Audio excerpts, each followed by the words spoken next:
pessoal, eu sou Carol Areias, sou psicóloga clínica, sou especialista e mestre em psicologia social. E hoje eu vim conversar com vocês um pouquinho a respeito da saúde mental da população negra. A saúde mental, ela pode ser definida de diferentes formas. O que é importante a gente entender sobre isso é que todo ser humano possui aspectos sociais, biológicos, psicológicos e espirituais, de acordo com a Organização Mundial da Saúde. Pensando nisso, nós poderíamos dizer de forma resumida que a saúde mental é o equilíbrio entre essas partes, o equilíbrio que cada indivíduo constrói em suas experiências de vida sobre as questões psicológicas, sociais, biológicas e espirituais. Então, o que isso quer dizer é que a saúde mental ela vai além da ausência de doenças. Significa que, mesmo o indivíduo não tendo um diagnóstico de uma doença ou de uma psicopatologia, isso não significa que ele tenha saúde mental. Entretanto, é importante frisar que a Organização Mundial da Saúde também diz que não existe saúde sem saúde mental. Então, por que é importante a gente refletir sobre a saúde mental da população negra?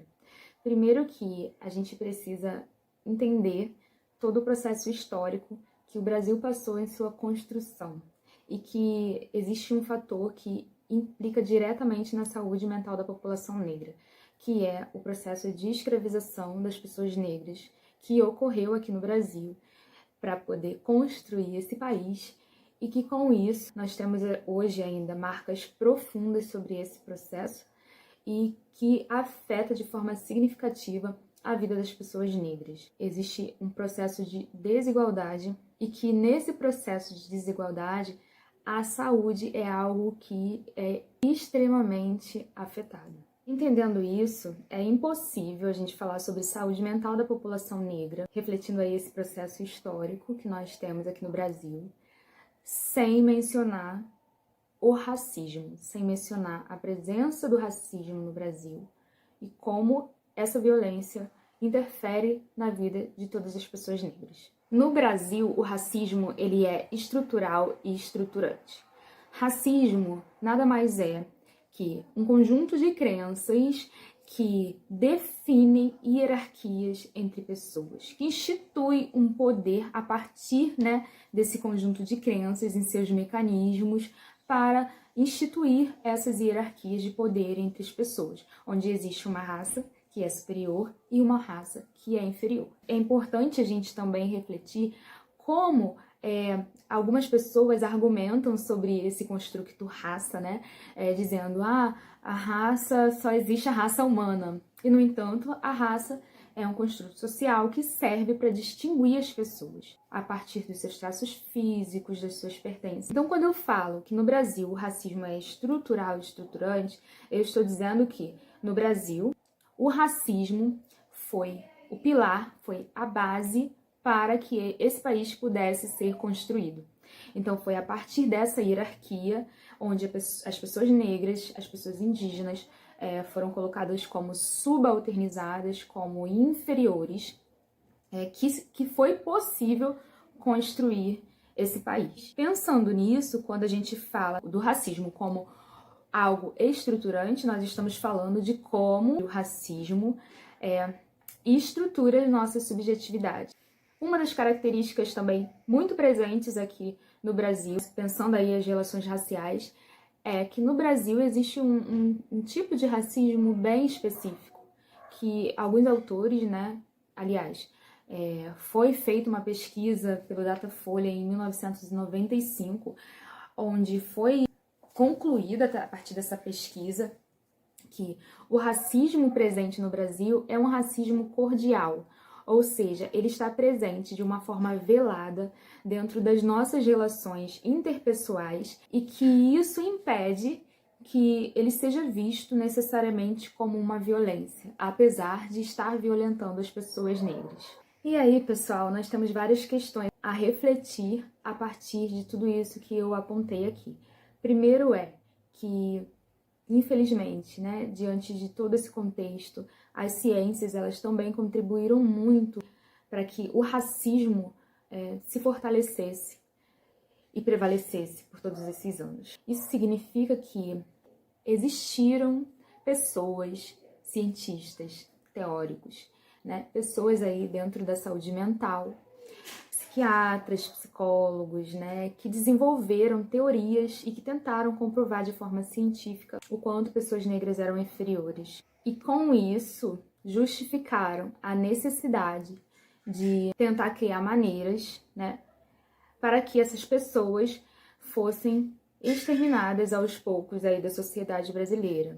E aí que se fortalecer as teorias eugenistas, né, as práticas eugenistas, que colocava aí para as pessoas que, de acordo com a miscigenação entre pessoas brancas e pessoas negras e indígenas, a mistura das raças, aos poucos iam promover o embranquecimento da sociedade e que as pessoas negras seriam exterminadas, que a sociedade brasileira se veria livre das pessoas negras por conta dessa miscigenação. E com isso não aconteceu de uma forma branda, tá? Porque em si já é violento, mas a partir disso ocorreram estupros de pessoas negras, de mulheres negras, a fim de que a sociedade se tornasse branca, né? A fim de embranquecer a sociedade brasileira. A partir das teorias eugenistas, a partir das práticas de embranquecimento, surgiu no Brasil o mito de que a sociedade vivia em uma democracia racial, que não existia aqui o racismo, né? Que ao contrário disso, as raças viviam em completa harmonia. Que é um mito, né, um grande equívoco, mas que só fortaleceu esse racismo existente, cordial, e que está presente, que é estrutural, que é estruturante, e que está presente em todas as camadas e todos os níveis da sociedade. E quando eu falo isso, eu falo nas instituições, né, e família, igrejas, hospitais, no trabalho. Quando eu falo no nível das relações interpessoais, eu tô falando entre pessoas queridas, né? Porque o racismo, ele não exclui o afeto. Então, eu posso gostar de alguém e ainda assim estar sendo racista. Um outro ponto importante é o efeito, né? Porque a gente tá falando aqui de como o racismo interfere de forma significativa na saúde mental da população negra, né? Por que nós precisamos pensar sobre a saúde mental da população negra fazendo esse recorte de raça? Então, esse racismo, ele está presente aí desde esse momento em que nós ingressamos na universidade, e como é difícil, né, a gente tentar aí abordar todo esse tema dentro dessas instituições. Essas mesmas teorias e como essas mesmas práticas em busca da saúde mental foi imposta, né, na sociedade para as pessoas negras como num nível de higienização da sociedade, né, de consertar um caráter desviantes dos que eram considerados vagabundos, marginais, daqueles que sofriam aí com as mazelas que foram decorrentes do processo de escravização das pessoas negras, que é importante frisar que em nenhum momento depois dessa suposta liberdade, né, falsa libertação aí das pessoas escravizadas, não houveram nenhuma ação, nenhuma lei que respaldasse e que desse direitos a essas pessoas, que ficaram à margem da sociedade, vivendo aí em situações de completo abandono, né, de completa violência. Essas pessoas foram culpabilizadas por suas mazelas, né? Elas foram colocadas como pessoas com problemas. A saúde mental, ela nunca foi pensada para a população negra num sentido preventivo, no sentido completo, né, do que a gente fala hoje sobre equilíbrio e tudo mais, dos aspectos que eu já coloquei aqui para vocês. Ela sempre foi pensada no sentido de tratamento, né, no sentido de consertar algo que está aí respaldado por todas essas teorias e por todas essas questões que só fortalecem o racismo e que são baseadas, inclusive, em posturas racistas. Então, a gente chega no terceiro ponto, que aí está bem ligado à questão da saúde dessa pessoa negra, né, dessa população negra que vivencia essa violência, todas essas situações que o colocam numa posição de negação de direitos. Então, é muito importante a gente refletir como esse racismo interfere e afeta diretamente a pessoa negra, a população negra. Desde quando essa ciência é pensada, até como ela é promovida, né, como ela chega na sociedade, porque se a gente pensar sobre essa desigualdade decorrente aí da escravidão que deixa números importantes até os dias de hoje, nós chegamos ao ponto de que essa população nunca teve acesso a essa saúde mental. Então nós chegamos aí ao ponto crítico de conscientização, né, de reflexão, de perceber o quanto esse direito à saúde mental, foi cerceado às pessoas negras desde o início. O racismo, ele não afeta somente nesse acesso à saúde mental, mas também interfere diretamente a saúde dessas pessoas. Lembra lá que eu falei no início sobre o equilíbrio, né? Sobre o conceito de saúde mental e como é importante que os aspectos psicológicos, sociais, biológicos, espirituais estejam aí equilibrados. Então, se a gente for pensar nesse ponto, a gente tem aí a questão do racismo religioso que interfere diretamente a questão da espiritualidade de muitas pessoas negras. Nós temos aí a questão da desigualdade social que afeta diretamente o aspecto social, né, da vida das pessoas negras. A gente pode refletir também diretamente sobre o acesso à educação das pessoas negras.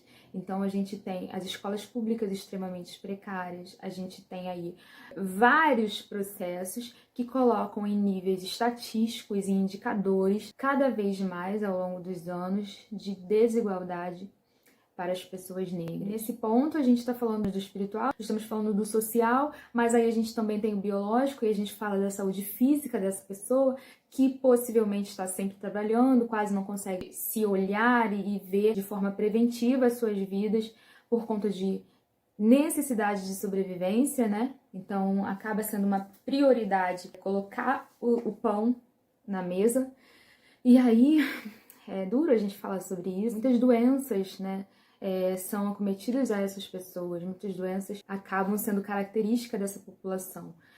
O saneamento básico muitas vezes não se tem. Tudo isso característica das pessoas negras. É muito importante a gente refletir esses pontos e como isso fica desequilibrado quando a OMS, a Organização de Saúde, coloca. E é importante que a gente, quando fala de saúde mental, a gente não está falando necessariamente da ausência de doenças psicológicas, né, de psicopatologias, mas sim desse equilíbrio desses aspectos no sentido das experiências de vida, e que, se a gente for pensar, se não existe saúde mental, não existe saúde, que é algo que é forte, que a OMS diz também, a gente chega a um ponto de extremo urgência sobre os aspectos da saúde mental para a população negra. E aí a gente falando ainda sobre a questão da saúde, da parte biológica, a gente tem aí a dificuldade do acesso ao SUS, a gente tem a questão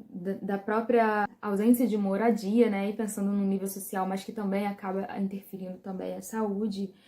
A gente tem muitos aspectos importantes, né? E quando a gente vai falar sobre o aspecto psicológico, isso acaba ficando muito gritante, né? Então, quando a gente fala sobre os aspectos psicológicos, a gente está falando sobre a questão da autoestima, a gente está falando sobre a autoimagem, a gente está falando sobre várias questões emocionais que muitas vezes são, né, aí acionadas a partir de todas essas coisas que eu já apontei aqui, e que isso fica num plano de não ser algo relevante, né?